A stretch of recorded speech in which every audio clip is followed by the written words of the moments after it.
Halo guys, jumpa lagi di MM93 channel. Kali ini kita akan menyimak update terkini dari kuasa hukum 7 terpidana Bang Jutek Bongso dan dari terpidana Sudirman ya guys, yang kemarin habis check up di RS, yang juga dikawal oleh kuasa hukumnya dari Peradi ya guys. Langsung saja kita simak keterangan dari Bang Jutek Bongso selaku kuasa hukum 7 terpidana.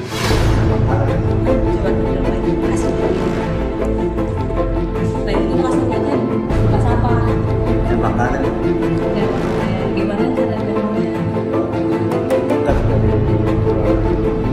Sekali ya guys, ditembak karet dekat dengan jarak dekat nempel guys.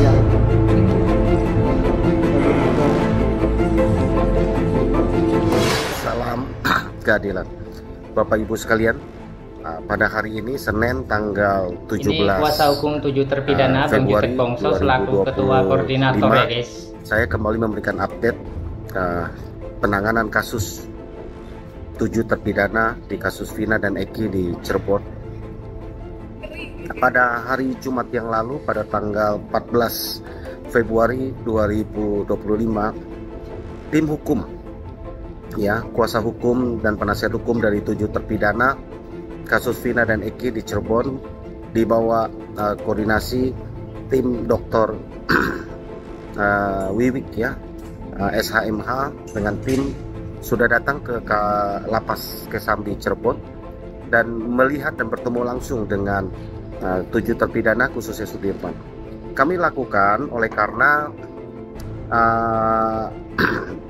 hari Senin dan Selasa ya, tanggal 10 dan 11 Februari 2025 yang lalu, Sudirman ini sudah melakukan cek kesehatan ya, yang difasilitasi hasil kunjungan dari Bapak Wamenko Hukum HAM, Imigrasi dan Pemasyarakatan Republik Indonesia beserta dengan Dirjen ya, Instrumen dan Penguatan HAM Bapak Dr. Nikolai ke Lapas Kesambi.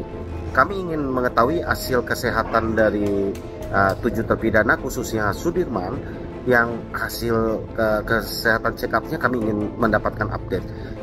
Sebagaimana kita tahu, sesuai dengan pernyataan dari Bapak Wamenko, Bapak Profesor Dr. Otto Hasibuan, SHMM, bahwa kasus ini mendapat perhatian yang cukup serius dari Bapak Hasim Joyo Hadikusumo, adik dari Bapak Presiden Prabowo.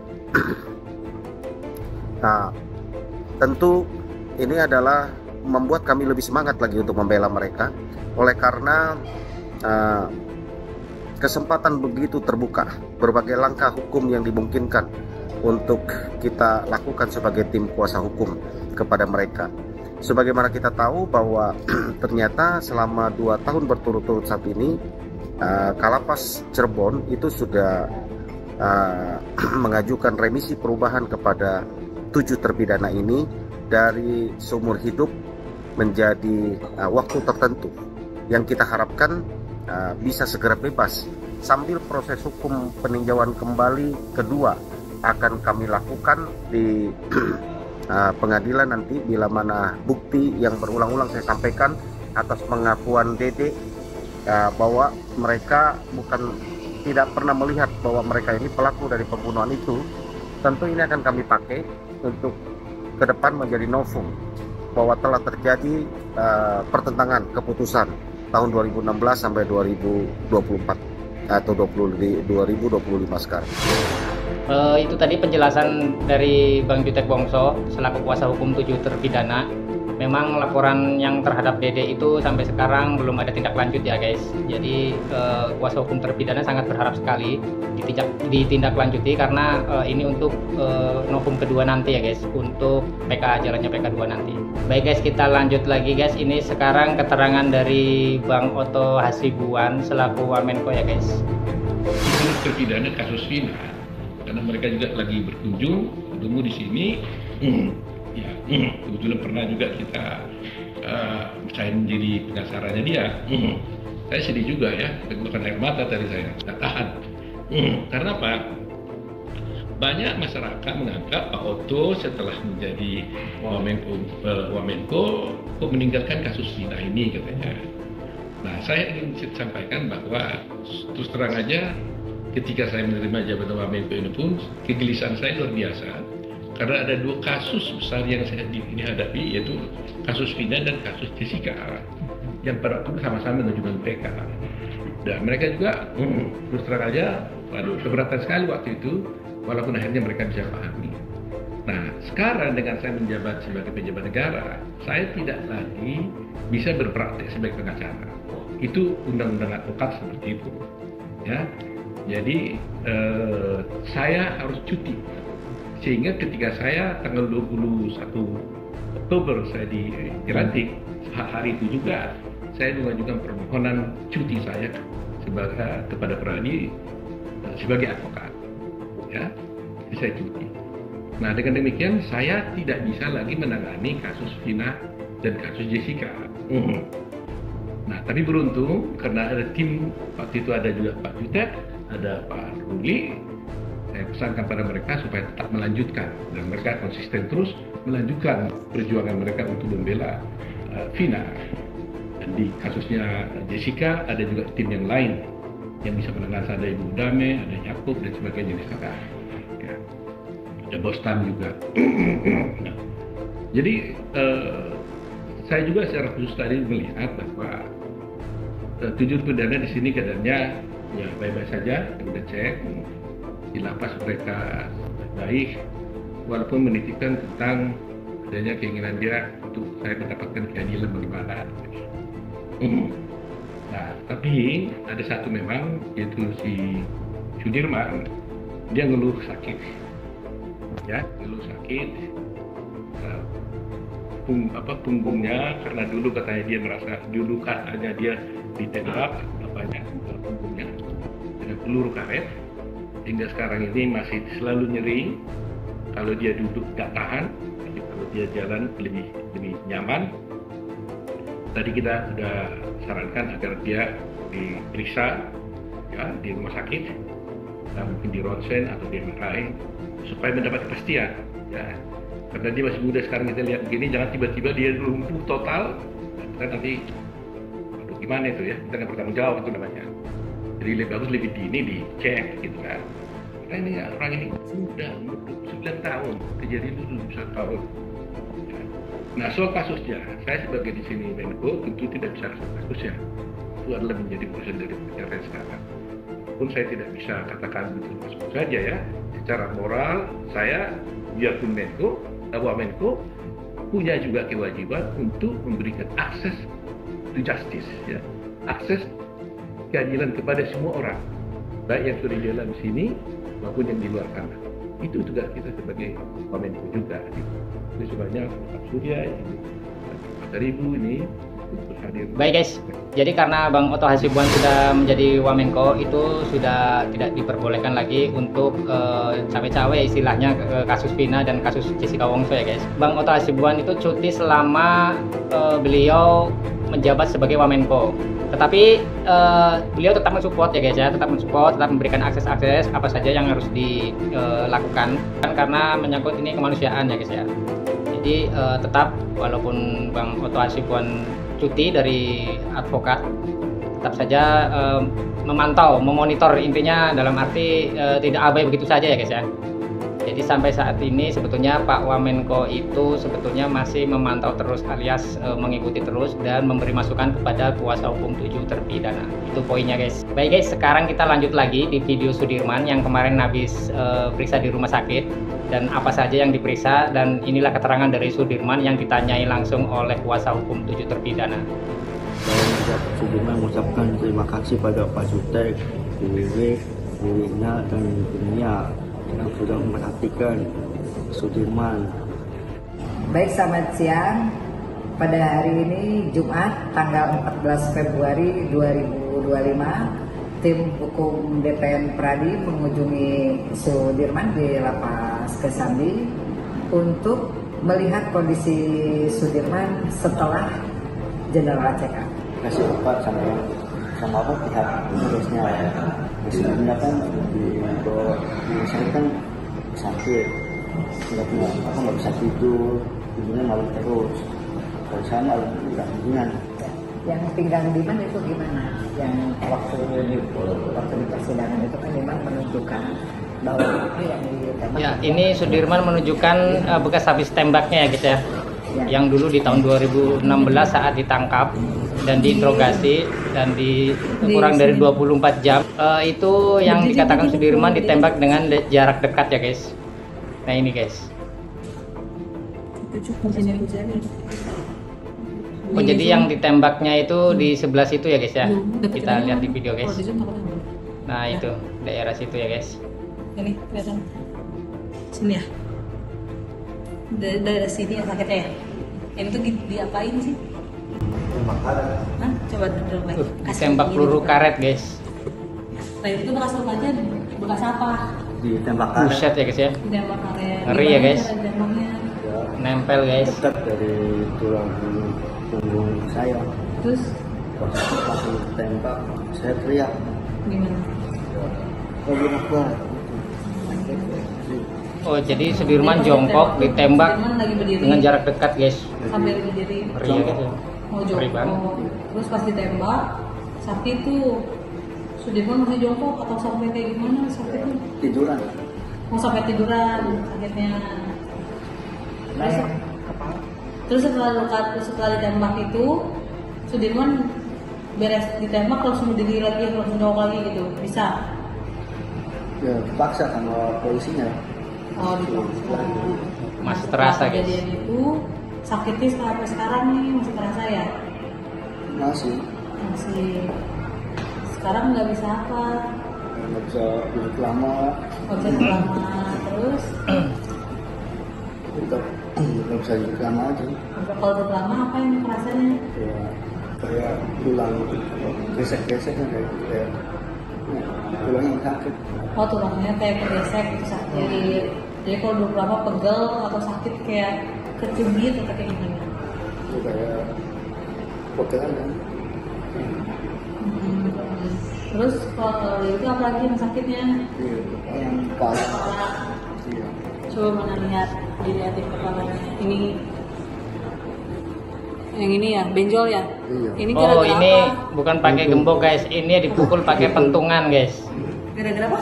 Seperti pentungan yang itu loh guys, yang punya ladusing itu loh guys. Ini. Biasa sapam. Oh pentungan, pentungan keras dipukulnya. Keras. Oh, sekarang gimana rasanya? Kalau ini jarang kumat. Ya, tapi Jadi sakit bukan ya. karena Benjol gembok ya ya, guys, ini Jadi dipentung benjol. dari itu tongkat yang Terus kemarin habis dicek apa sih namanya itu, tongkat yang kayak polisi lasubusing itu guys. Terus dikasih obat sama dokternya. Iya. Terus kata dokternya apa kalau mau ke Sudirman? Ya, suruh minum obat biar sakitnya nggak kambuh. Nah dikasih obat buat apa katanya? Buat biar apa pinggangnya nggak telat lagi. Biar kumat lagi.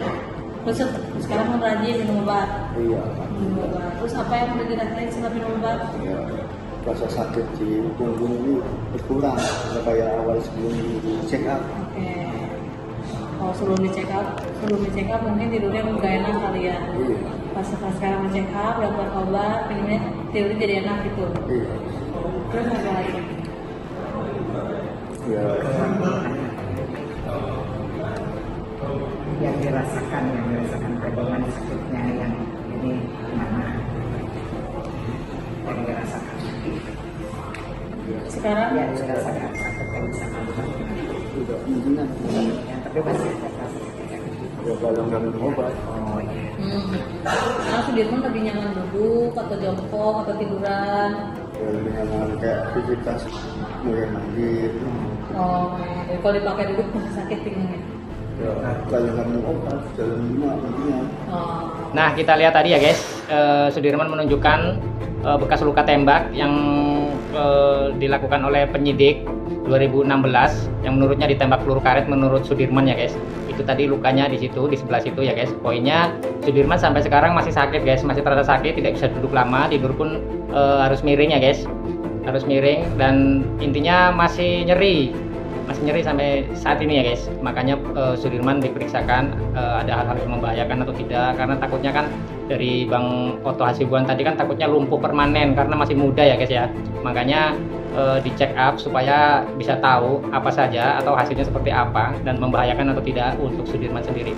Sekarang kita simak lagi video dari Bang Oto Hasibuan ya guys. Saya juga luar biasa kagum ya. Saya mendapat pesan dari Pak Hasim Jo Hadikusumo, adiknya Presiden Prabowo, untuk memperhatikan, melihat keadaan dari Sudirman. Terus terang aja saya juga kaget.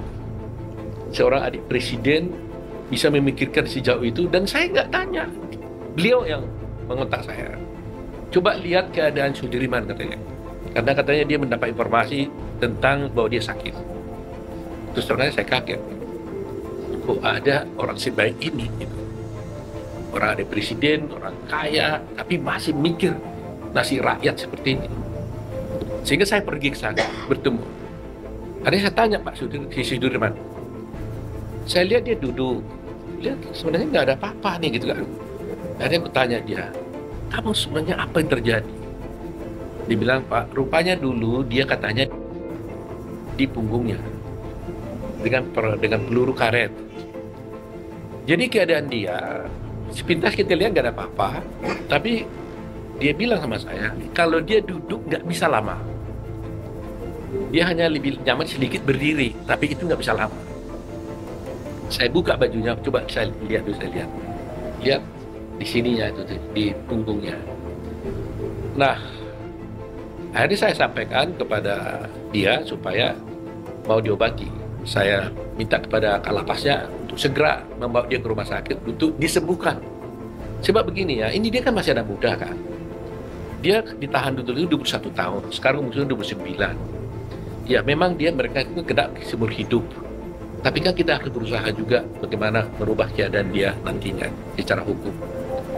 Nah, Pak Hasim bilang, bila perlu saya yang biayai. Saya akan biayai, bukan bila perlu, saya akan biayai penguatannya, sampaikan. Ya, saya terus terang aja sedih juga ya, bukan sedih ya, terharu lihat Pak Hasim ya. Mana ada seorang ada presiden yang begitu hebat? Ini siapa ya? Kasus ini bisa sampai dia pikir. Lihat ya, tolong perhatikan. Saya pergi ke sana itu dengan Pak Nikolai, Dirjen HAM ya, salah satu dirjen. Kita khusus dengan juga Pak Surya dari Deputi kita, tapi Bu Pamela Pasaribu dari Asdem. Artinya kita memberikan perhatian khusus. Itu tadi Pak Hasim itu adik dari Bapak Prabowo ya guys ya, Bapak Presiden Prabowo. Beliau sangat peduli sekali kepada khususnya Sudirman ya guys ya. Makanya beliau menceritakan langsung atau menyampaikan langsung kepada Wamenko Pak Oto Hasibuan. Baik guys, kita lanjut lagi video berikutnya dari kuasa hukum 7 terpidana yaitu Bang Jutek Bongso guys. Kita berharap mereka segera bebas dan proses hukum PK kedua tetap kami akan lakukan.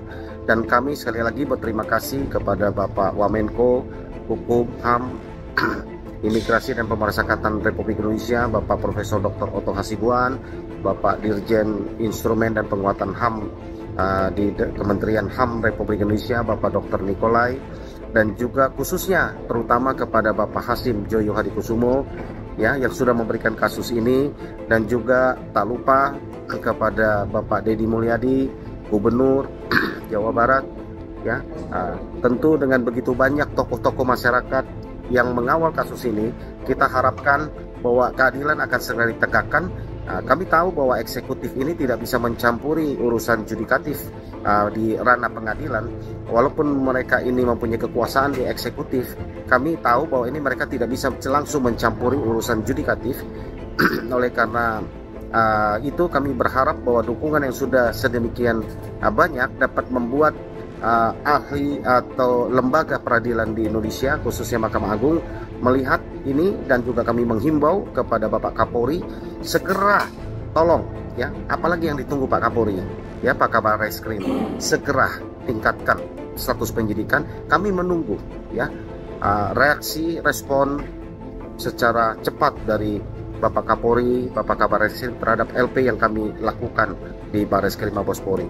Ya, kami sudah bolak-balik menyurati, kami sudah bolak-balik juga mengingatkan kepada teman-teman untuk di Mabes Polri untuk segera mempercepat kasus ini. Ya, kami akan meminta dukungan dari Komisi 3 DPR RI. Ya, mudah-mudahan segera kami dapat dijadwalkan untuk bertemu dengan Komisi 3 DPR RI. Kami akan beberkan fakta dan kondisi mereka dan apa yang terjadi kepada mereka, ya, sehingga mereka layak untuk kita berikan perlindungan hukum, kita beri bantu, ya, untuk segera mendapatkan keadilan bagi mereka. Bayangkan kalau itu menimpa keluarga kita, menimpa sanak famili kita, anak kita. Saya tidak bisa bayangkan, ya, mereka harus menanggung 8 tahun lebih, hampir mau 9 tahun di dalam lapas mendekam, ya, atas apa yang mereka, kami yakini, tidak mereka lakukan. Walaupun mereka sudah sah secara hukum, divonis di pengadilan di Indonesia sampai Mahkamah Agung, bahkan sudah pernah kami mengajukan PK, tapi karena keyakinan kami dengan fakta dan bukti yang kami punya, ya, kami terus akan mencari keadilan. Mudah-mudahan keadilan itu masih terbuka lebar di negara Republik Indonesia ini, sehingga kita dapat menghadirkan, ya, keadilan bagi 7 terpidana, khususnya di kasus Vina dan Eki di Cirebon. Ya, kita berharap dengan dukungan yang diberikan sekali lagi dari Bapak Hasim Joyo Hadikusumo, ya, beliau begitu baik, kami melihat begitu tersentuh hati kepada orang-orang yang membutuhkan.